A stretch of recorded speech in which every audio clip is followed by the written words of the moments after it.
Bugün sizlerle həndəsənin əsas anlayışları mövzusundan 3 sualı müzakirə edəcək. Gəlin başlayaq. A və B düz xətləri paraleldir. Bucaqlar verib 120 dərəcə, 60 dərəcə bizdən alfa bucağını soruşur. İlk öncə bu nöqtədən A və B düz xəttindən paralel bir düz xət keçirək. İki paraleloqramın belə deyək bir hissəsi görsənir və biz bilirik ki, paraleloqramın bir tərəfində bitişik bucaqların cəmi 180 dərəcədir. 120-dirsə deməli bura olacaq 60 dərəcə, 160-dırsa yenə bura olacaq 20 dərəcə və alfa bucağı bərabərdir 20 üstə 60 edir 80 dərəcə. Bu sualı bu tərəflərdən hər hansı birini uzatmaqla da həll edə bilərsiniz. Keçək növbəti sualımıza. Yenədən paralellik var. 70 dərəcə, 150 dərəcə alfa bucağını tapmağımızı istəyir. Birinci, bu nöqtədən düz xəttdə paralel yenə də bir düz xət keçiririk.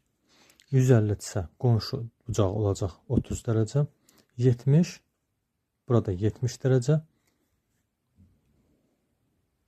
Üç bucağın daxili bucaqlarının cəmi bilirik ki, 180 dərəcə olmalıdır. 70, 30 edir 100. Alfa qalır 80 dərəcə. Başqa üsulla həll etməyə çalışaq. Biz bu hissəni uzadaq. 70 dərəcədirsə, bu üç bucağın daxili bucaqlarından biri 70, biri alfa, digərini tapmağa çalışaq. 150-dirsə, burada 150-dir. Uyğun bucaqlar olduğundan 150-nin qonşusu olacaq 30 dərəcə. Yenə də üç bucağın daxili bucaqlarının cəmi 180 olmalıdır. 70, 30 qalır alfaya 80 dərəcə. Və yaxud da digər bir qayda. Üç bucağın bir xarici bucağı ona qonşu olmayan iki daxili bucağın cəminə bərabərdir. Yəni 70 dərəcə üstə alfa edir 150 dərəcə. Buradan alfanı biz 80 dərəcə tapa bilərik. Keçək növbəti suala. Yenə də paralellik var. Bucaqlardan biri 110 dərəcə, digəri 5x və 6x ilə işarələnib. Bizdən x-i tapmağımızı istəyir.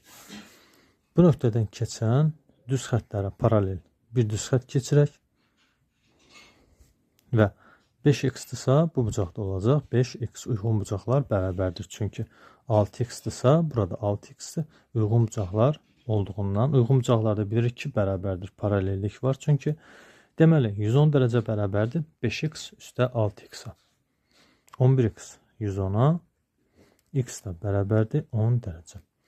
İndi isə 5x olur 50 dərəcə, 6x də olur 60 dərəcə.